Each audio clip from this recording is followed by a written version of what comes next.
What's up, guys? Rivera here, the absolute best LGBTQ comedian in the world right now. What I want to talk about is last night I'm online. I ended up seeing a link where it said Grindr users talk about transphobia, and then it was called like Kinder, which was a play on Grindr. Episode 3. Here's the deal, guys. For those of you that aren't familiar, Grindr is a hookup app. That's what Grindr is. So when people talk about Grindr in the dating sense, I'm always kind of like, yeah, I guess you can use it that way, but that's not the way most of us used it. Like me, I am in a relationship now, and I'm not in an open relationship. Our relationship is monogamous. So I don't go on Grindr anymore. But back when I was going on Grindr, all you would use it for was hooking up. And occasionally I'd be in a different town or something like that. Once in a while I would ask people where I could find like clubs, bars, that kind of stuff since I was in a different town. But for the most part, what you use Grindr for is hooking up. Some people say they're there for friends. Some people say they're there for networking. I don't know who networks at 3 in the morning, but I guess if that's the way you're living your life, that's the way you're living your life. I don't care what people do on Grindr. My thing is, when I click this video, which I'm going to play you guys a bit of, I guess right now works. What are you doing here? Can't you people go ruin another app? Hey, tranny, what's up? Hey, dick pic, can you get pregnant? Do you have a vagina? Oh, you're not just a cross-dresser. No real man would ever stand like that or say this thing. You must be really fucked in the head. You're too cute to be trans. Boy pussy. You still look like a girl. That being said, I'd still fuck you. In addition to finding love, I have unfortunately found a lot of anger and hate and people going out of their way to tell me that I am not welcome in the Grindr space or in the community actually at large. I do think about younger trans people or people who came out more recently, and so it can be a little triggering for me because I see they're like obviously insecure and going through the same kind of cycle. To finally find some strength within us to put ourselves out and say, you know what, I finally feel like the person that I am today deserves some love, and to have that thrown back at you, it has a very, very negative effect on you. It's kind of just annoying because it's kind of the same thing over and over again. They're fetishizing you. It can be slightly dehumanizing. It's not you as a person, it's your trans body. Why would the first question you ask somebody be about a part of their body that is the home of so many gendered notions and oftentimes pain and trauma for trans people? If I don't know you, the first message that you go to send me should not be, do you still have a vagina? It's really invasive to me. Like, are you comfortable being asked about your medical history? And that's the same thing that you're gonna ask me. I'd be really creeped out by those kind of questions, or just having to educate guys on an app when there's Google. Do not use us as google.com. I used to engage with people, but I'm 31, and I just realized I don't have the time. I mean, I don't want to do any more free emotional labor every time somebody wants to hook up. Sometimes I will send a link so that I could stop having the same conversations with people over and over and over again. If you literally are just in my inbox because you saw that my gender identity is FTM, I don't have time for you.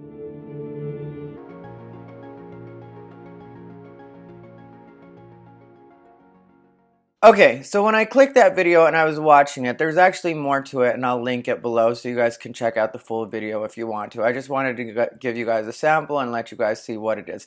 There are certain things in the video that I'm just sort of like, yeah, there are crappy people on Grindr, and that's why there's a block button. Like, you can block other users so they can't get a hold of you.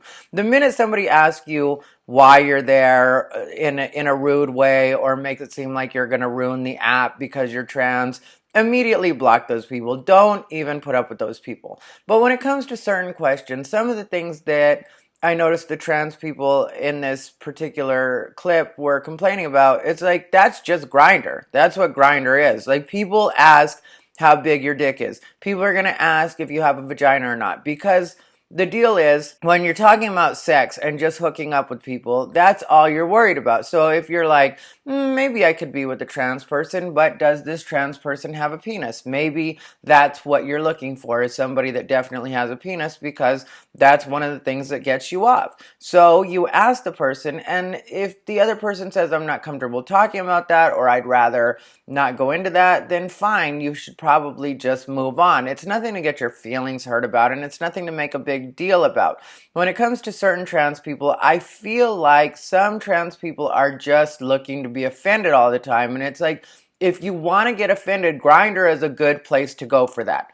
Because since it is a hookup app, everybody's just looking at the physical. Some people do just care about your six-pack. That's what some people like. Some people like bodies. Some people are into a particular skin color. Some people are looking for a particular fantasy scene. Some people are looking specifically for trans. And there's guys that even have that on their profile where it just says, I'm only looking for trans or cross-dresser. Now, at that point, should I get offended because that means that they're not interested in me? Suddenly now they're being cis-phobic, I guess you could say. To me, it doesn't make sense, and it doesn't matter. If somebody's not into me sexually and we're on a hookup app, which is just for hooking up sexually, then I know not to waste time with that person because they're not into me. Some people say on Grindr that they're only into white guys. Some people say they're only into Latinos. Some people only into black. You see a pattern I'm setting up here? It's because that's what people are looking for. And then people have gotten mad about, on hookup apps, people will put things like no fats, femmes, and Asians was one of the famous ones, one of the most. And that's been around since gay.com, which was way before Grindr. But people have said things like no fats, femmes, and Asians. Well, some people aren't into fat, femme, or Asian. Some people just aren't into that. So you can't get mad at people for liking what they like sexually. Now, if people were saying, I refuse to be friends with any of these groups. I refuse to be friends with anybody that isn't white, anybody that's Asian, anybody that's femme. Then I could understand you being like, yeah, that's not the kind of person that I want to associate with. But when it's strictly for sex, that's what you're talking about. Some people aren't into that. And sometimes people say that it's racist, especially when people say they're not into Asians.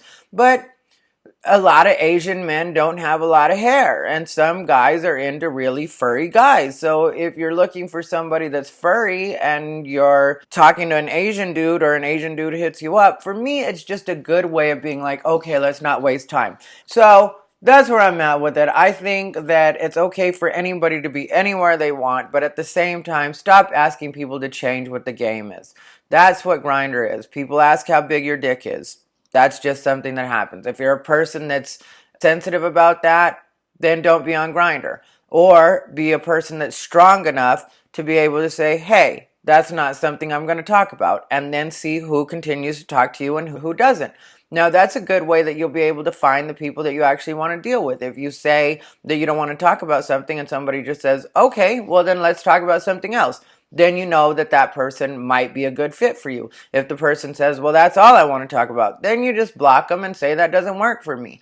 Like, I don't have a problem, like I said, with people being anywhere. People of any persuasion being anywhere. I've seen girls on Grindr, like actual cisgender females on Grindr, just here to chat, just here to hang out with some gay boys. And it's like, okay, if that's what you choose to do, that's what you choose to do. I immediately block without even any conversation or hitting them up in any way. I don't feel like they shouldn't be there, but they're not what I'm looking for when I'm on Grindr. So I'm not even going to risk that person hitting me up. And plus, once I block you, then that frees up an extra square because I don't pay for Grindr extra.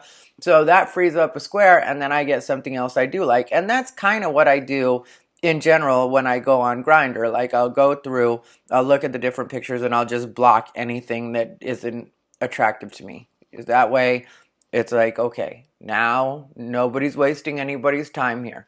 And a lot of people have that in their profile too. Block me if you're not interested. That's fine. I just feel, let me put it this way. I don't think it's always fair to ask people to be nicer. I think sometimes people need to be stronger too. So at the same time as you're asking other people, hey, be nicer. Hey, you be a little bit stronger. Hey, you put down a boundary and say, this is what I'm not going to put up with. This is where my boundary is. So Stop trying to make these blanket rules for everybody. Everybody should just be nicer. Some people are being plenty nice. Some people just don't want to fuck you, and that's what it is. So the fact that they don't want to fuck you doesn't mean they're not being nice. It just means that they don't want to fuck you. Get over it. There's going to be people in the world that don't want to fuck you. It is what it is. Anyway, you guys let me know what you think. Comment, like, and subscribe. This has been Ty Rivera, the absolute best LGBTQ comedian in the world. Hope you're off to a good Monday.